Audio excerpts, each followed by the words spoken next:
Now, Mystery Theater. Brought to you in part by True Value Hardware, your store of first choice.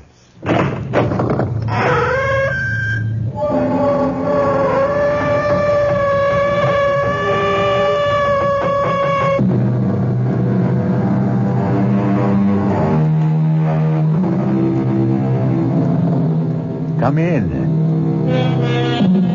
Welcome. I'm E.G. Marshall. I'm so glad you're here. You, in person, in the flesh, bone, blood, and tissue. It's all very cozy, very comforting to think of you listening at your ease to the weird little tale we're about to bring you. But where is the rest of you? The other part of you? Where is your astral body? You didn't know you had one?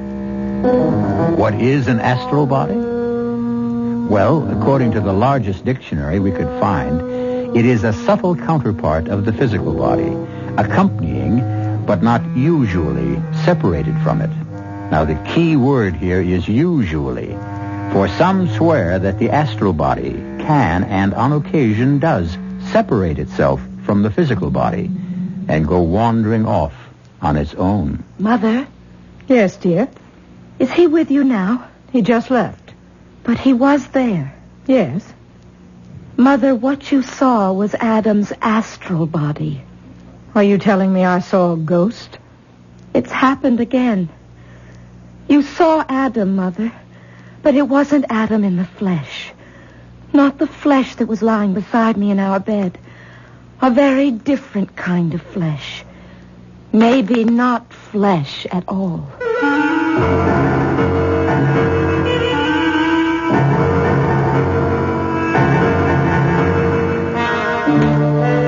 Our mystery drama, Adam's Astral Self, was written especially for the Mystery Theater by Elspeth Eric and stars Michael Wager and Jennifer Harmon.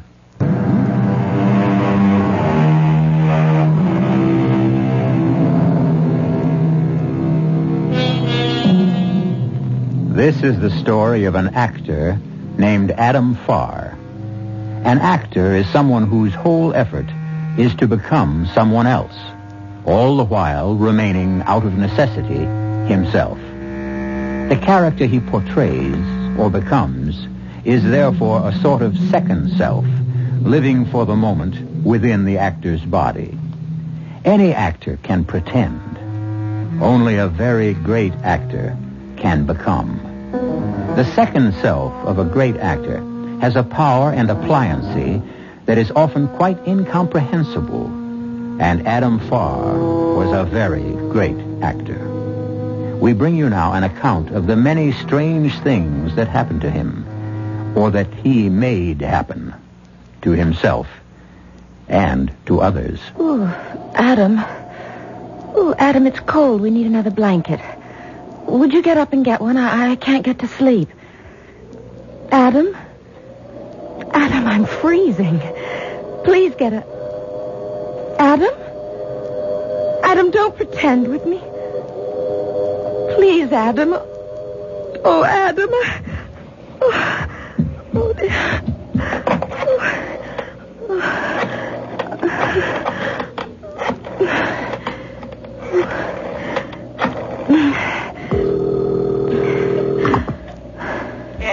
Hello? This is Tessa, Mother. Mother, I can't wake him up. Adam? Of course, Adam. What do you mean you can't wake him up? What I said. He isn't sick, is he? I don't think so. He looked all right when he was here. What's that? What did you say? I said he seemed all right when he was here. He was at your house? He stopped by for a minute. When was this? A little while ago. Matter of fact, he just left when you called. Mother, I'm coming over. I need to talk to you. It's kind of late. I'm getting dressed and taking the car. I'll be there in a half an hour.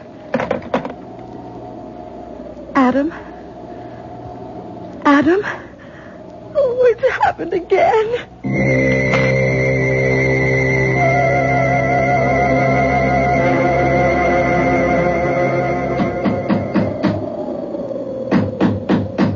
Just a second, Tessa. Come in, darling. Sorry to disturb disturb you, Mother. That's all right. Give me your coat. I'll hang it up.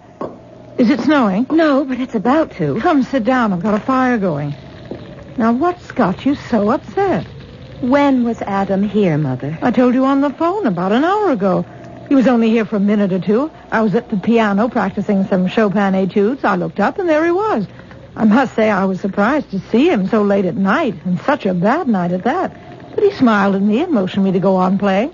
And I did, and then we exchanged a few words. What did Adam say? Heavens, I don't remember. Tessa, what is it? What's the matter? It may interest you to know that Adam was in bed with me in our bedroom, in our house, the entire time. Since right after dinner, lying right beside me. You must have got up after you went to sleep. I didn't go to sleep. We had a late dinner, then I cued him in his lines for the new play, and then we went to bed.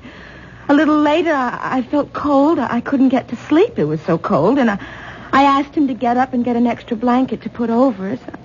I couldn't rouse him, and that's when I called you. He was here. I saw him. What you saw, Mother, was Adam's astral body.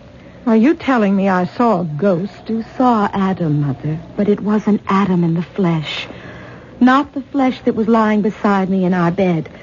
A very different kind of flesh. Maybe not flesh at all. Anyway, that's how Adam explains it. Explains what? It's not the first time it's happened. Remember when he was doing that play about Napoleon?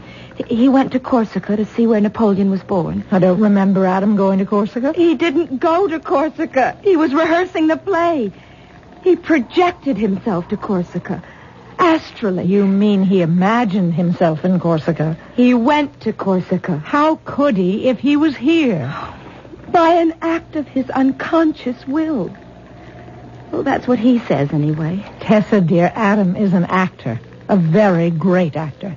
He did a lot of research on Napoleon before he did that play. Maybe he imagined. Oh, that's what I thought when he told me that he'd been there. But after the play opened, I talked to one of the actors, a bit player, who was born in Corsica. His mother still lives there, and he said his mother had seen Adam in Corsica, crossing a little footbridge. She recognized him from all the films he'd made, and she asked if she might take his picture. You're not saying. I'm saying she did take his picture and sent it to her son, and he showed it to me. A picture of Adam standing on a little footbridge in Corsica. You recognized him? It really was Adam? It wasn't a very good picture, but it was Adam, all right. I showed it to him, and he said yes, he remembered the bridge and the woman and having his picture taken. He said he was there. I said I didn't believe him. The man in the picture must have been his double, and he laughed and said, yes, it was his double, his etheric double. In other words, his astral body, a spirit body shaped just like his own physical body. The same size. A body that could detach itself and move about wherever he wanted it to go. I never told you about this because I didn't want to frighten you, but now It doesn't frighten me. It frightens me. I think it would be lovely to have an astral body and go floating about in it. Adam says everyone has an astral body. So I suppose anyone can go floating about in it if they've a mind to. Personally, I wonder if I could. Adam says that when people die, you can see the astral body hovering over the earthly one. But that's marvelous. I'm glad you think so. Because I'm leaving him, Mother.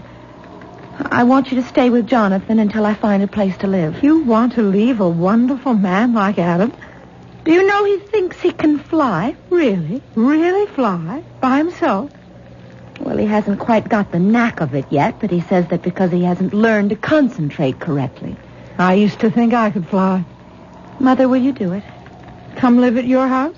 Or let Jonathan come live here with you? I think it would be best if I came and stayed at your house. When were you planning to leave? Well, just as soon as I've told Adam.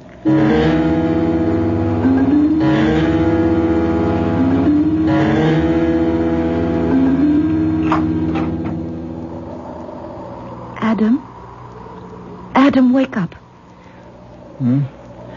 Oh, what time is it? What are you doing up? I want to talk to you, Adam. Huh? Hey, it's still dark out. I'll turn a light on. Got your clothes on. Where have you been? Or are you going someplace? I've been at my mother's house. You went to see Maida? What for? Adam, were you at her house earlier this evening? Yes. I was there for a minute. She was playing a Chopin etude, one I liked. I wanted to hear it more clearly. You knew she was playing Chopin before you went to her house? Why else would I go there in the middle of the night? Mother lives 15 miles from here. How could you know that she was playing Chopin at all? I didn't know she was. I knew. There's a difference. Well, if there is, I can't see it. Well, the way a farmer knows it's going to rain, he doesn't know, but he knows. He couldn't give you evidence, but he knows. Oh, Adam. You can call it precognition if you like. You can call it telepathy. I don't care what you call it. Would you believe me that when I asked you for the 10th time to marry me, I knew you'd say yes just before you said it? And the other 9 times I knew you'd say no and tell me it wouldn't be fair to your little boy. Oh, I don't care whether you believe me or not. It's true. It happens all the time. I don't take any credit for it. It's simply true. The way you went to Corsica? I did go. And stayed here at the same time to rehearse the play. How? Do we have to go all over that again? I don't know how I did it. I simply did it. Call it astral projection. That's what the books call it, though I've never read any of them. All I know is that when I'm in a certain state of mind... What state of mind? A kind of relaxed concentration. Something... Well, sometimes there's a sudden click. And then... click, click, click. And then... something is released and takes off and goes free, liberated. Well, I don't expect you to understand. This latest notion of yours that you can fly? Not yet. But soon. Men have flown, you know. You've heard of Peter of Alcantara, haven't you? The great Spanish ascetic. He flew over the tops of trees whenever he had a mind to. And Joseph of Cupertino, the flying monk. Everyone's heard of him. 17th century. A Capuchin. One day while he was praying, he floated off the ground and up to the altar. No, stop. And back again. You can say it was religious ecstasy in his case, but what about Daniel Douglas Home in the 19th century in England? What about Simon Magus at the time of the Emperor? Oh, no. Adam, stop it. I can't listen to any more. Oh, my poor darling, I mustn't expect you to understand. You're so sweet, so simple. How could you possibly comprehend the power of the unconscious will? The human psyche, Tessa, was designed to do more than gape at things and give them names. It can control things, not just wait for things to happen. Make them happen.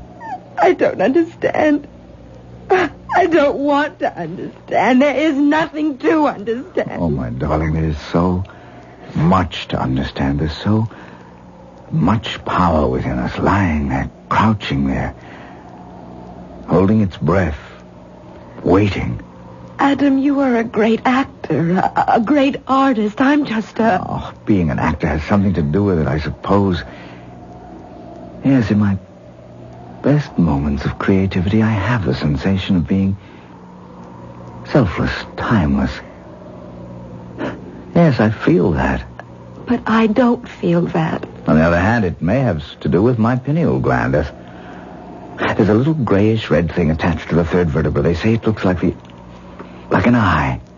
It actually has a retina and a lens. Imagine. And it's said to be the seat of the soul. Adam, everything you say may be true. Oh, it is. I haven't expressed it very well, but it's way beyond me. I don't have your mind or your talent or your penal eye. Maybe so I can't comprehend what you say. Oh, it's all right, darling. No, it's not all right because it confuses me and it makes me unhappy. I don't want to make you unhappy, Tessa. I can't live with all this talk of astral bodies and pineal glands. I can't understand it, and I don't like it. Don't try to understand it. I'm not going to try, Adam. I'm leaving you. That's absurd. No, as soon as it's light, I'm going to drive into town and take a room in a hotel. Mother will be here in the morning to stay with you and to look after Jonathan. I'll follow you. I'll follow you and bring you back. It won't do any good. I'm going now, Adam. Tessa, something's happening. What is it? What's happening to me? I can't stay on the bed. Tessa, hold me down. Don't let me... I'm rising in the air. I'm floating. Like Simon Majors, like Peter of Cupertino. Tessa, come back. Hold me down. Adam, no, I wasn't ready for this. Adam, I'm leaving. Come back. Hold me down. Tessa! Tessa!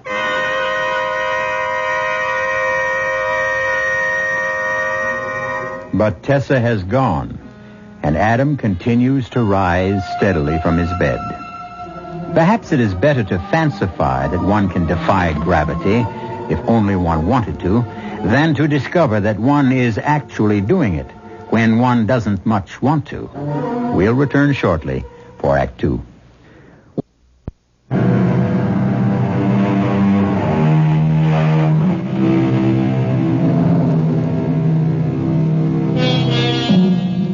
Adam Farr's wife, Tessa, left his house, and it is a week since her mother, whose name, by the way, is Maida, moved in. Adam, as we know, is endowed not only with a great acting talent, but also with a peripatetic soul, which on previous occasions has seen fit to take flight from his stationary body. How will he fare with only a mother-in-law to keep him anchored down?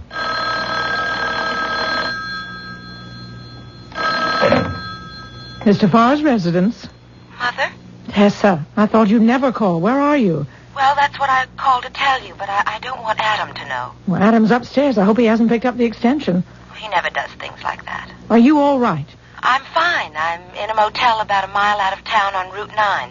The Valley Motel, Cabin 6. Is it a nice place? Nice enough. There aren't very many people here. It's out of season, but it's okay. How's everything with you? Oh, all right. A little tense, maybe. Adam goes into rehearsal next week, you know. I know. That always makes him tense. But he's managed to stay in his physical body, if that's what you're worried about. Well, I wasn't worried exactly. I just wanted to be sure you were all right. And Jonathan, how's Jonathan? Jonathan's fine. Has he asked about me? I told him you went on a little trip for your health. Tessa, I'd better hang up. I think Adam's coming downstairs. Okay. Was that Tessa? Were you listening in on the bedroom phone? I wouldn't do a thing like that. That's what Tessa said. So it was Tessa. Well, yes, it was. Did she say anything about coming back? No. She's with a man, Maida. No, she's not. I saw her. You couldn't have seen her. You don't even know where she is. In my mind, I saw her with a man. Well, your mind is mistaken. It never is. Maida, I need her back. I go into rehearsal next week. She knows that. Maybe she's forgotten. No, she hasn't. Did she say something about it on the phone? No, but I did. You do realize how important it is to have her back with me before rehearsals start, don't you, Maida? I suppose I do. It's vital. Well, maybe. Maida, do you feel well? Me? I feel fine. You don't look well. You look as though you're coming down with something. Well, I'm not. It must be this terrible weather we're having. I don't mind it. Drafty old house. This is a nice house. God bless you. I've always liked this house. You're catching a cold. I'm not. Adam, what are you trying to do? Don't you see, if you were to get sick, not seriously sick, just a little sick, Tessa would come back. Please, Maida. You want me to catch a cold just to bring Tessa back to you? If only you would. Please, Maida, don't you... Well, I won't. See? It's gone already. I'm fine. Adam, did you give me that cold? I mean, did you wish it on me? I was thinking how nice it would be. Just a little cold, Maida, nothing serious, just a sniffle or two.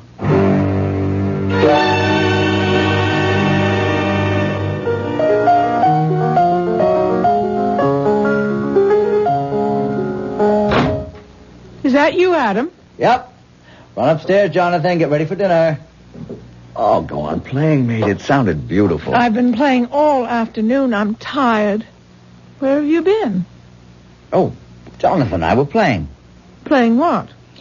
Well, we tobogganed for a while. Looks to me like he did a little skiing. Well, I went down a couple of slopes. Not Jonathan, though. He doesn't know how to ski. You didn't offer to teach him, I hope. He doesn't even own a pair of skis. And he's not going to for a while yet. Well, I sort of promised him. You're not to promise him any such thing. Maybe going to want them. He's never wanted them before. Adam, did you try to talk him into learning how to ski? Did you? He is old enough. Did you let him use your skis? No. If you did... I just let him stand on my feet while I was... You didn't. He was perfectly safe. I held on to him. What if you'd fallen? Jonathan could have broken an arm or a leg. He could have been killed. Oh, not killed, mate. I'm a good skier. Oh, just a broken bone or two. Is that your idea? At his age, it wouldn't have been serious. And a cold at my age wouldn't be serious either. Well, no. But either one would serve to bring Tessa home. Is that it? Made a rehearsal start next week. You're impossible. Absolutely impossible. Well, what have I done? I haven't done anything. Did you tell Jonathan to take a hot bath when you brought him home? Is he supposed to take a hot bath? Jonathan, you're to take off those wet clothes and get into a hot bath. You hear? I didn't do anything.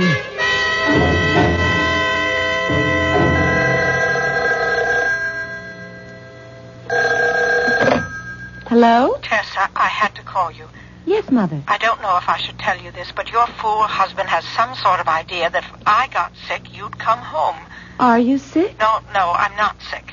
Adam tried to give me a cold, but I caught on right away and put a stop to it. Well, Mother, if you're sick, I'm not sick. I'm not sick. Now, if you just listen. Adam thinks that if I got a little cold or something, or if Jonathan were to break an arm or a leg, you'd come home. Well, I would. That's why I'm calling you. I'm not sick, and Jonathan is perfectly fine, and we're both going to stay that way. So you're not to worry, you hear me? Not to worry. Oh, I hear him coming downstairs now, so I'll hang up. Goodbye. Bye, Mother. For goodness sake. Your mother, huh? Yes. No trouble, I hope. Well, she just called up to tell me everything's fine. Oh, that was very nice of her. Well, yes, it was. You look worried. You want to tell me about it? I know we only met last night, but I feel I've known you for years.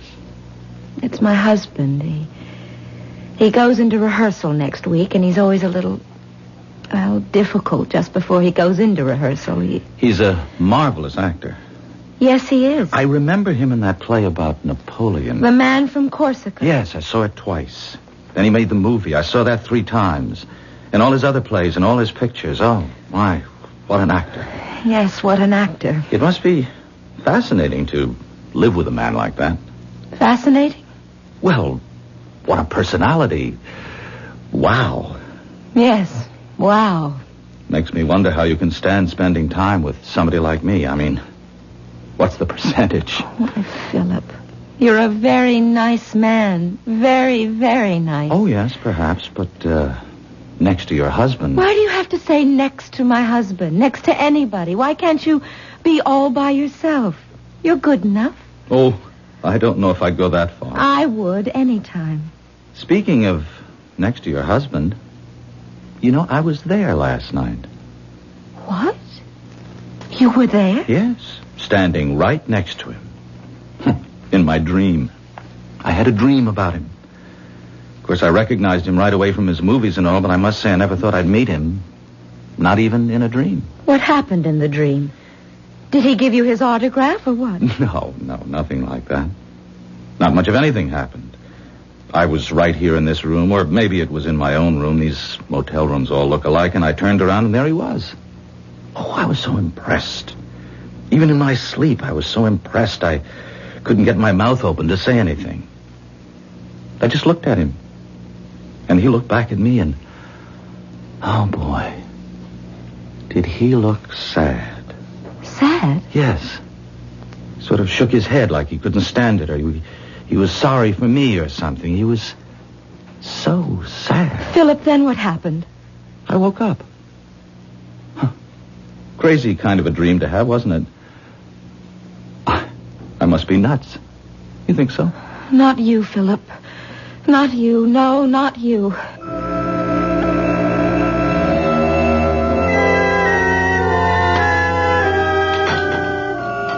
Bring your coffee into the living room, Adam. There's a fire going. Terrible weather. Absolutely terrible. You feeling all right, Neda? I feel fine, so don't start that again. I just asked. Jonathan is fine, too. That's good.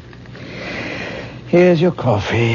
Whatever gave you the idea you could make either one of us sick? Just by thinking of it. Oh, not really sick. Just a little. Just enough so Tessa would come back.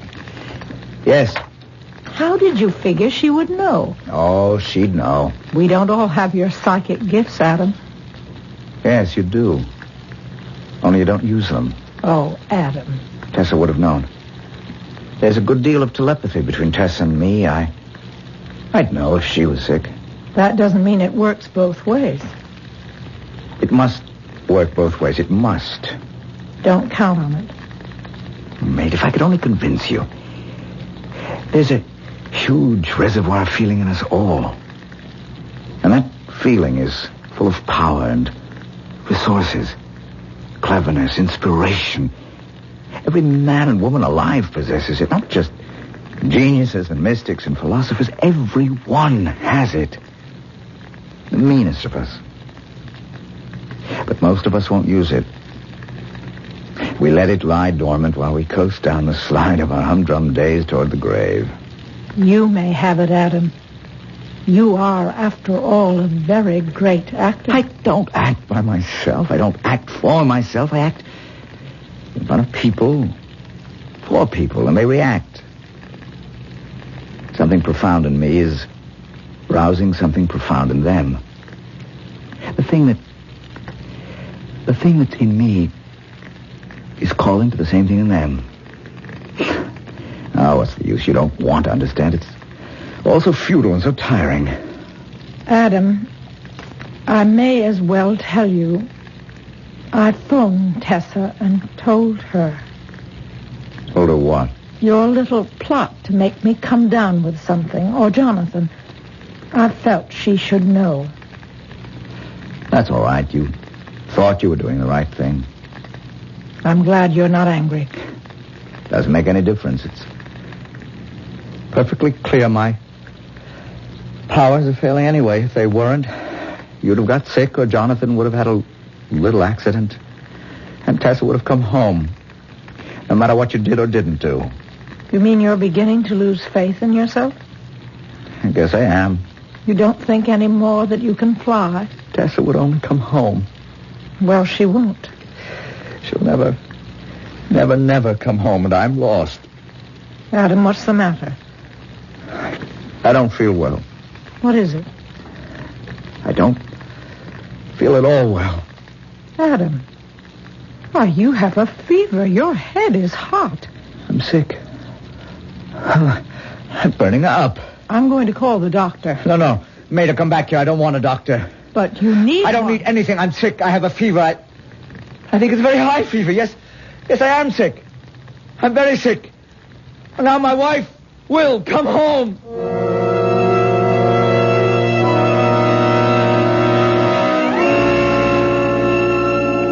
We all know there are people who will do anything to get what they want.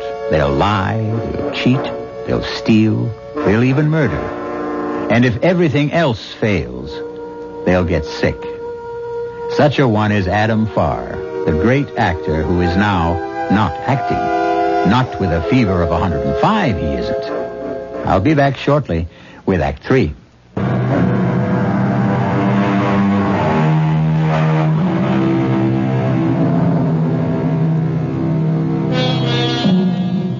After unsuccessful attempts to confer telepathically a small ailment on his mother-in-law and a minor injury on his stepson in order to bring his wife home, Adam Farr, actor extraordinary, has now come down with a raging fever, which we assume he conferred upon himself.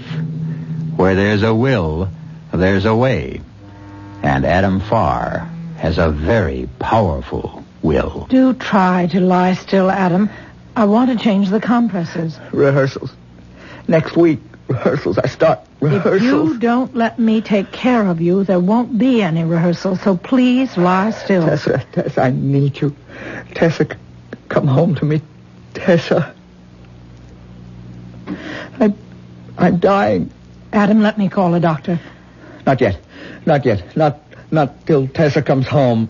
I'm going to get some more ice, Adam. Will you be all right? I'll be all right when my wife comes back to me. I'll fly to meet her. You'll do no flying of any kind. You're weak as a kitten. Now lie there quietly if you can while I get more ice for the compressors. Maida, don't leave me. I'll be right back.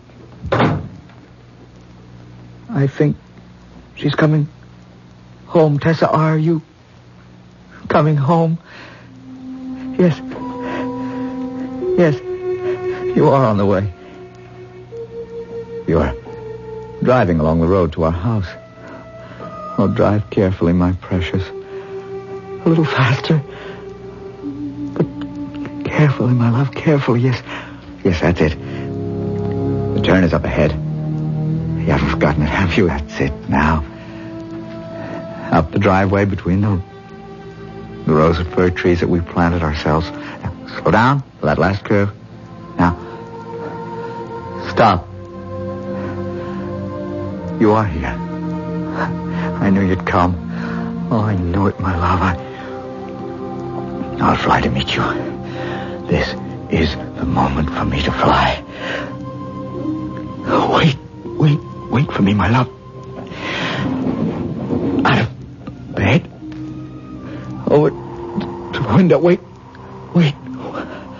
Lord, how weak I am, but it won't be easy to fly. Float through the window, straight down to you. You're getting out of the car now. Yes. The window's closed. Wait, my darling, I've only got to open it. Why doesn't... Oh! And I've... Locked? No. There it is. I think I've got it. Wait a little more, and I'll fly out the window and down to you a little bit more. Oh, Tessa, I couldn't quite manage it. I have the eye.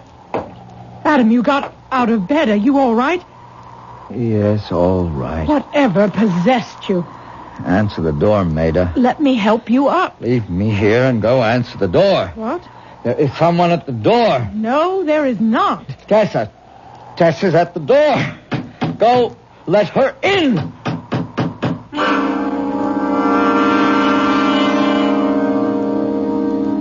Tess, it was uncanny.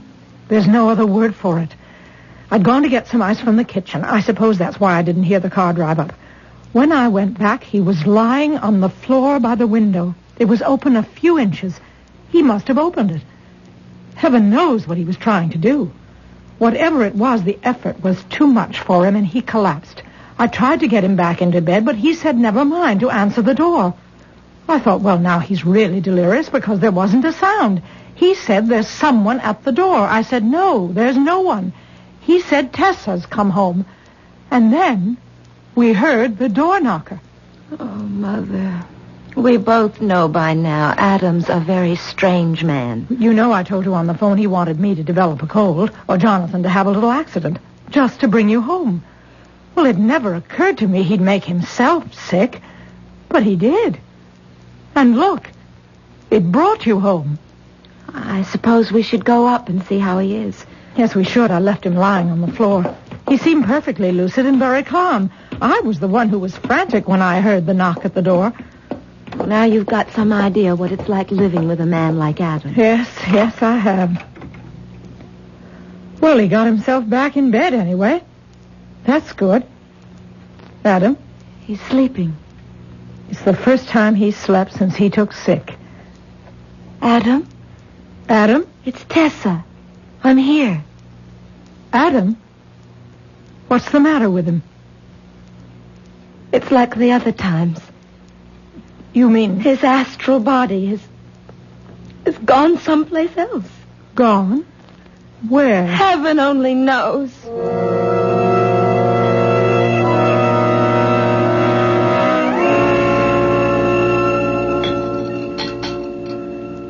Here's tea for both of us, dear. Lord knows we need it.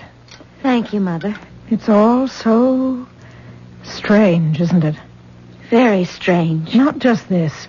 Not just his leaving his body this way, but the whole thing. How he made you come back and everything. Tess, tell me, how did he get the message to you? How did the telepathy work? It didn't. What do you mean it didn't? You're here. I'm not here because of Adam, Mother. You're not? I'm not here because he's sick. I had no idea there was anything wrong with him. But you're here? Why did I came back to tell him that the separation's final. Permanent. Mother, I've met a man, a very nice man.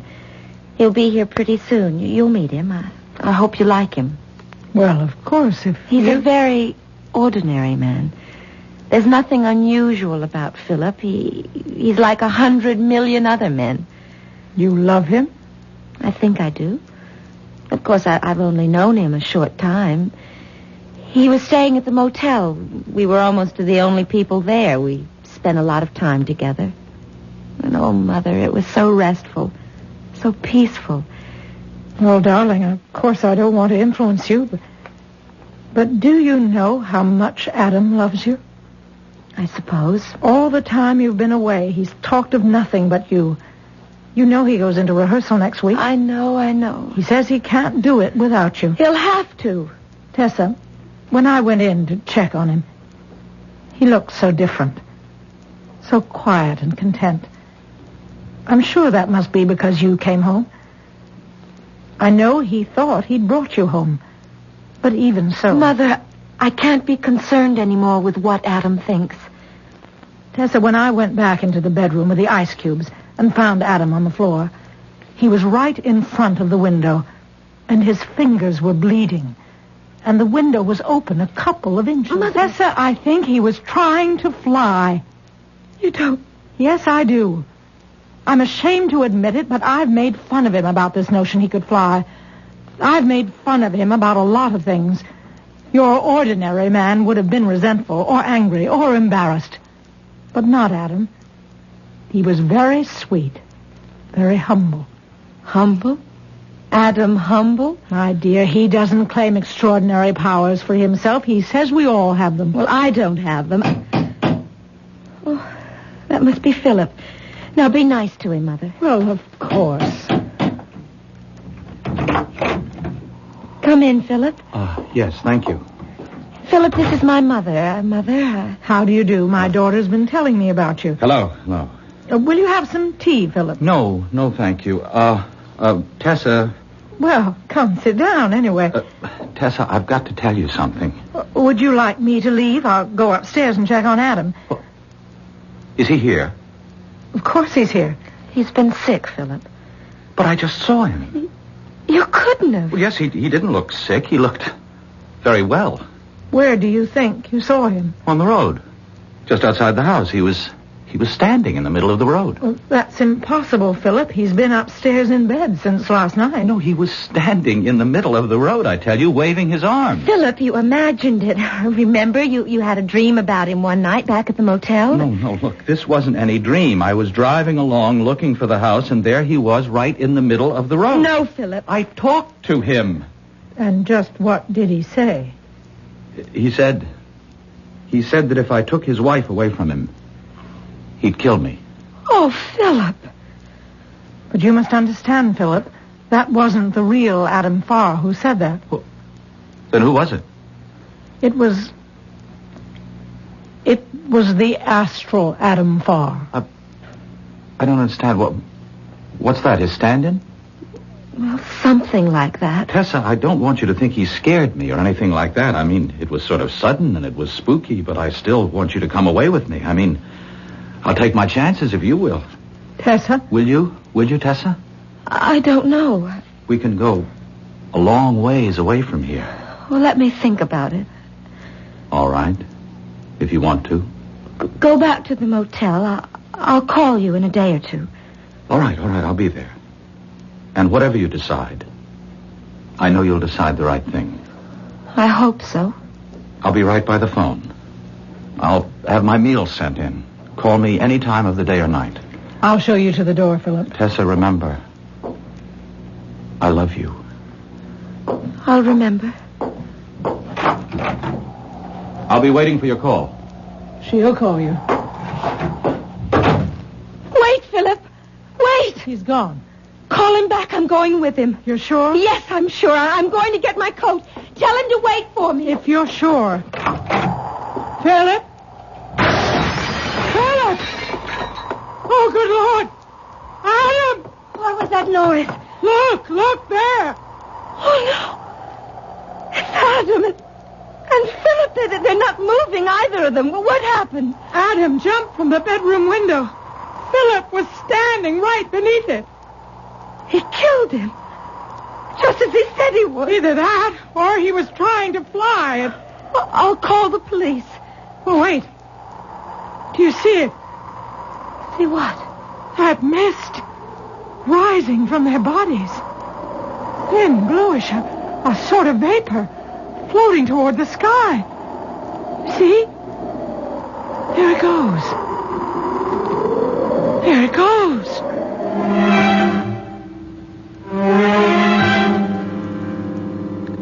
A spirit of the same size and shape as the physical body, which can detach itself and move about in space and time. In the last moment of life, it detaches itself in the form of a thin bluish vapor and moves upward.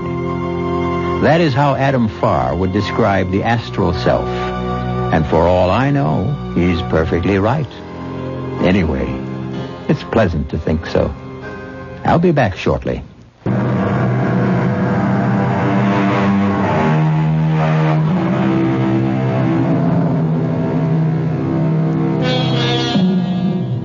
Perhaps you didn't believe a word of our story. I wouldn't blame you. I'm not 100% positive I believe it myself. On the other hand, I'm not 100% positive I didn't believe it either.